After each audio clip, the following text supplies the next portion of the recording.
G'day, it's Jamie, and welcome to Where's My Yowie. Today, I'm reading an old newspaper report about a Yowie sighting at Faulconbridge in the Blue Mountains in 1886, so we'll get into it.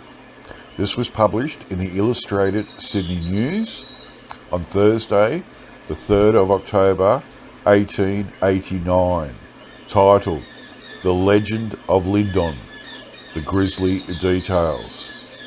Once upon a time, about 3 years ago, or thereabouts, the peaceful little village of Linden was shaken to its centre by the report that a monstrous and mysterious apparition had appeared to a lady, the wife of the caretaker of Sir Henry Parkes's property at Faulconbridge. It seems that she was in the act of gathering a few sticks when a commotion amongst the fowls attracted her attention, and on looking up, before her stood a thing about 7 feet high. The black hair growing on its head trailed weirdly to the ground, and its eyeballs were surrounded with a yellow rim. It was the hairy man. No one would suppose that the reflected glory from so great a man as Sir Henry would have lent the lady courage to face the monster of the yellow-rimmed eyeballs and request its name and address. But no, she just dropped her sticks and skinned out of that, giving utterance to piercing screams. Her husband, on learning that a hairy man was in the backyard, sallied forth with his gun to put daylight through him. But he of flowing locks, in order to avoid an onslaught for publicity, had disappeared, taking several of the fowls with him to soothe his lonely hours. But, and this was parted to us with great solemnity, he left a track 3 inches deep behind him. When a fowl or series of fowls disappear mysteriously during the night, people at Linden whisper with bated breath, "The hairy man." Parties who have seen his tracks institute search parties for his discovery.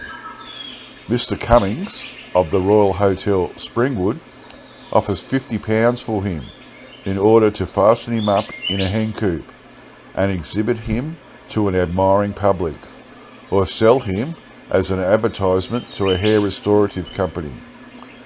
Down in the gloomy depths of the gorges, where vines are clinging to rocks that have survived the ages, and in that dim twilight where the sunlight never falls, beneath the awful precipices that echo with everlasting clangour, the ceaseless thunder of the cataract, keep your weather eye lifting for the hairy man.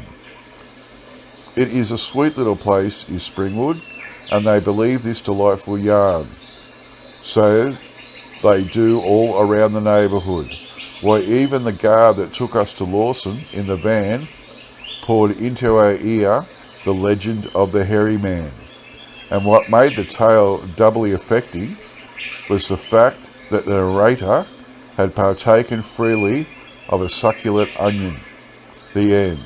Well, that's really interesting. I like how she actually saw the yellow-rimmed eyeballs, and then it makes me laugh. The publican, he wants to put him up in a chook pen and for the admiring public to have a look at, or sell him to a hair restorative company. Yeah, well, good luck keeping one in a chook pen.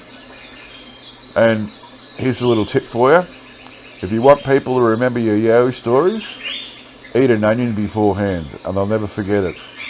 Okay, that's it from me. I'll get back to you all next time. Bye.